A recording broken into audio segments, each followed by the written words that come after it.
दोस्तों, राणा सांगा से लेकर महाराणा प्रताप जैसे कई राजपूत वॉरियर्स के बहादुरी के किस्से भारत के बच्चे बच्चे ने सुने हैं, लेकिन फिर भी राजपूत इतिहास के बारे में बहुत कम ही पढ़ाया जाता है। राजपूत इतिहास कभी मुगल एम्पायर के वक्त सामने आता है तो कभी दिल्ली सल्तनत के वक्त, लेकिन राजपूतों का अपना भी एक इतिहास है दोस्तों, और उसी के बारे में हम आज चर्चा करने वाले हैं। वीडियो के अंत तक बने रहिएगा हमारे साथ। लेकिन वीडियो शुरू होने से पहले अगर आप चैनल पर नए हैं या आपने अभी तक चैनल को सब्सक्राइब नहीं किया है तो चैनल को सब्सक्राइब करना और बेल आइकॉन दबाना बिल्कुल ना भूलें।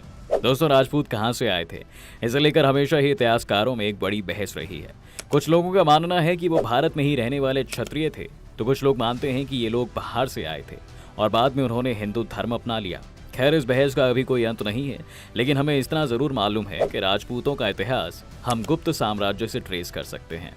गुप्त काल को भारत के इतिहास का स्वर्णिम काल माना जाता है। जी हाँ, क्योंकि इस समय फिर चाहे वो एस्ट्रोनॉमी हो, मैथमेटिक्स हो या फिर मेडिसिन, सभी फील्ड्स में भारत में तेजी से तरक्की हो रही थी।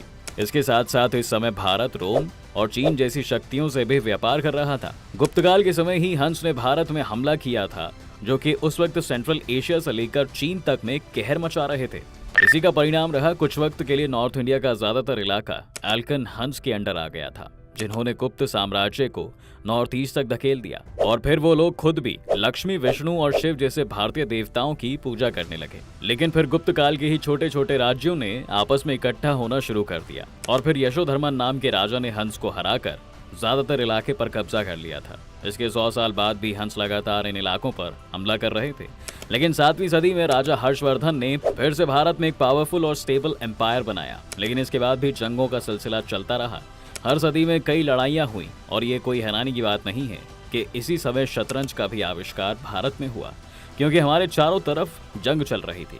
इसके बाद जब धीरे धीरे सब कुछ सेटल होने लगा और लोकल लीडर्स साथ आए तो गुर्जर प्रतिहार डायनेस्टी बनी, जो कि बड़े बड़े वॉरियर क्लैन से मिलकर बनाई गई थी। कहा जाता है कि राजपूत इस गुर्जर प्रतिहार डायनेस्टी से डायरेक्टली या इनडायरेक्टली रिलेटेड है और इस डायनेस्टी ने भारत के पूरे नॉर्दर्न और सेंट्रल पार्ट पर उस वक्त अपना कब्जा जमाया हुआ था। गुर्जर प्रतिहार साम्राज्य के समय उनके कई बड़े राइवल्स थे, जहां साउथ की तरफ से राष्ट्रकूट, वहीं ईस्ट की तरफ से पाल और नॉर्थ और वेस्ट की तरफ से कई सारे टर्किक लीडर्स भी इन पर नजर बनाए हुए थे।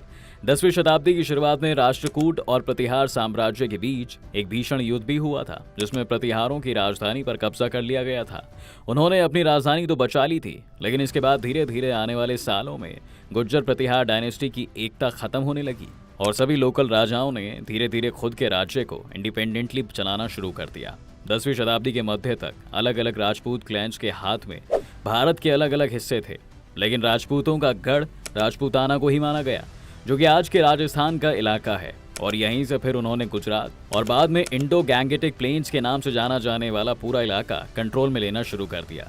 राजपूत एडमिनिस्ट्रेशन का एक बहुत बड़ा फायदा ये था कि वो अपनी पब्लिक को काफी इंडिपेंडेंस देते थे, जैसे कि वो बिल्कुल भी इकोनॉमिक मामलों में इंटरफेयर नहीं करते थे। उन्होंने जागीरदारी सिस्टम को फॉलो किया था, जिसमें एक जागीरदार को काफी सारी जमीन दी जाती है, फिर उसी जमीन को वो जागीरदार बाकी किसानों को देता है और फिर उससे जो पूरा टैक्स आता है उसका एक पोर्शन राजा के पास जाया करता था, जिससे कि मिलिट्री और डिफेंस के लिए फंड्स का इंतजाम होता था। इसके साथ साथ इस समय कोई सेंट्रल कोर्ट भी नहीं थी, बल्कि लगभग सभी कानूनी मामलों के फैसले लोकल लीडर्स लिया करते थे, जिसके कारण उस इलाके की मान्यताओं का भी ख्याल रखा जाता था और राजपूत राजाओं को जनता की तरफ से कोई विरोध नहीं झेलना पड़ता था। राजपूत औरतों का भी उनकी सोसाइटी में काफी सम्मान था। न सिर्फ उन्हें पढ़ाया लिखाया जाता था, बल्कि साथ ही उन्हें शस्त्र चलाने की ट्रेनिंग भी दी जाती थी, ताकि युद्ध की स्थिति में अगर जरूरत पड़े तो वो अपना बचाव कर सकें। हमें यहाँ दोस्तों रानी दुर्गावती की कहानी भी मिलती है, जिन्होंने अपने पति की मौत के बाद हाथी पर बैठकर उनकी सेना और एक जंग के मैदान में लीड किया था। राजपूत साम्राज्य इसलिए भी अलग था दोस्तों, क्योंकि वो लोग सिर्फ जमीन या फिर दौलत के लिए नहीं, बल्कि सम्मान के लिए भी लड़ रहे थे। एक कहानी इसी से जुड़ी ये है कि जब एक राजपूत राजा ने किसी किले को घेर लिया था, तो काफी दिन इंतजार करने के बाद उन्हें समझ आया कि अब किले के अंदर का खाना और पानी खत्म होने लगा है। ऐसे में इसका फायदा उठाने की बजाय उस राजा ने किले में ये कहते हुए खाना भेज दिया कि वो किसी भूखे दुश्मन से नहीं लड़ना चाहते। इसके साथ साथ राजपूतों ने उस वक्त के सिंध में बसे अरब व्यापारियों के साथ भी ट्रेड रिलेशनशिप्स एस्टैब्लिश की थी और भारत की तरफ से मसाले, इत्र, हीरे, मोती, कपास और सिल्क को बाहर भेजा जाता था। और दूसरी तरफ ये राजपूत क्लैंस जंग में इस्तेमाल होने वाले घोड़े भी बाहर से खरीदते थे। 11वीं शताब्दी के दौरान गैसनविद एम्पायर तेजी से फैल रहा था, जिसे मालवा के भोज ने अगली एक सदी तक भारत में फैलने से रोका। लेकिन इस वक्त तक राजपूत क्लैंस के बीच भी इतने युद्ध हो रहे थे कि ये सब एक साथ संभालना बहुत मुश्किल हो रहा था। फिर गैसनविड्स के बाद गुरिड साम्राज्य ने भारत पर हमले करने शुरू किए और ये वही मोहम्मद गौरी वाला गुरिड साम्राज्य था। जब पहली बार मोहम्मद गौरी और राजपूत क्लैंस का सामना हुआ तो वो उसके खिलाफ एक होकर लड़े थे, जिस वजह से 1191 में उसे वहां से घायल होकर भागना पड़ा। लेकिन अगले ही साल जब वो 1.2 लाख की फौज, जिसमें एक बड़ी कैवलरी यूनिट भी थी, उसकी वजह से वो अगली लड़ाई जीत गए। लेकिन फिर मोहम्मद गौरी को मार दिया गया और ये एम्पायर भी टूटकर दिल्ली सल्तनत में बदल गया, जिसमें तुगलक से लेकर खिलजी तक कई राजा हुए। दिल्ली सल्तनत के ज्यादातर राजा दोस्तों मंगोल साम्राज्य के साथ लड़ने में ही व्यस्त थे।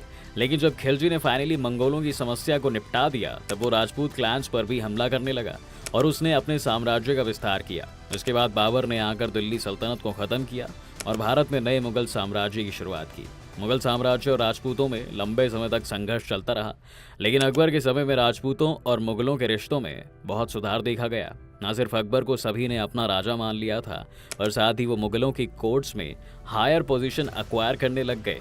और फिर औरंगजेब के वक्त तक कई राजपूत लोग मुगलों की सेनाओं के सेनापति भी रहे। जी हाँ, लेकिन औरंगजेब की क्रूरता और महाराष्ट्र से उठते मराठा साम्राज्य के उदय को देखते हुए धीरे धीरे राजपूत उनके साथ हो गए। औरंगजेब की मौत के बाद मुगल साम्राज्य पूरी तरह बिखर गया।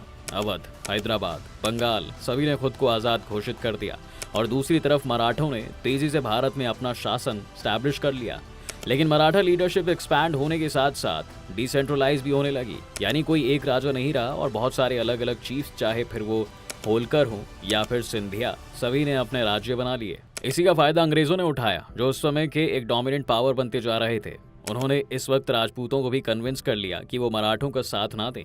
फिर इसी बीच 3 एंग्लो मराठा वॉर्स हुई, जिससे ब्रिटिशर्स और भी ज्यादा मजबूत हो गए थे। ब्रिटिश इंडिया के अंदर राजपूत राजाओं ने क्वीन को सॉवरेन मान लिया था, लेकिन अपने इलाकों को वो अभी भी इंडिपेंडेंटली कंट्रोल करते थे। इसमें से कई राजा ऐसे भी थे दोस्तों जिन्होंने फ्रीडम मूवमेंट में अपनी सीक्रेट डोनेशन से बहुत बड़ा योगदान किया, जिसके बारे में मनु एस पिल्लई ने अपनी किताब फॉल्स अलाइज में बहुत डिटेल में लिखा है। भारत अब आज़ाद हो गया और उसे एक करने का सवाल था, और तब 22 अलग अलग राजपूत क्लैंस ने अपने राज्यों को आपस में मर्ज किया और मॉडर्न राजस्थान का जन्म हुआ। आज भी राजपूत लोग इस देश में अपना योगदान दे रहे हैं, फिर चाहे वो सेना में सर्वोच्च बलिदान देने की मांग हो या फिर भारत के कल्चर को आगे लेकर जाना हो। राजपूत आपको आज हर एक फील्ड में नजर आ जाएंगे और उनकी हिस्ट्री के कारण आज भी आप उनमें बहादुरी देखेंगे। तो दोस्तों, ये थे राजपूतों का इतिहास, जिसमें हमने आपको बताया कि किस तरह से ये पूरा पावर स्ट्रगल चला। लेकिन राजपूत इतिहास के कई सारे कोने हैं जिसे हमने छोड़ दिया है, जैसे कि उस वक्त के लोग कैसे रहते थे, क्या कपड़े पहनते थे, वो अपने राज्य के बारे में क्या सोचते थे और वहाँ का पूरा टैक्सेशन सिस्टम कैसा था। ये भी उनके साम्राज्य को समझने के लिए काफ़ी ज़रूरी है दोस्तों। और अगर आप चाहते हैं कि हम इस पर भी अलग से एक वीडियो बनाएं तो हमें कमेंट सेक्शन में लिखकर ज़रूर बताएं। उम्मीद है कि आपको आज के इस वीडियो में काफ़ी कुछ नया मिला होगा। अगर आपको ये वीडियो पसंद आया है तो वीडियो को लाइक करें और चैनल को सब्सक्राइब करना बिल्कुल ना भूलें।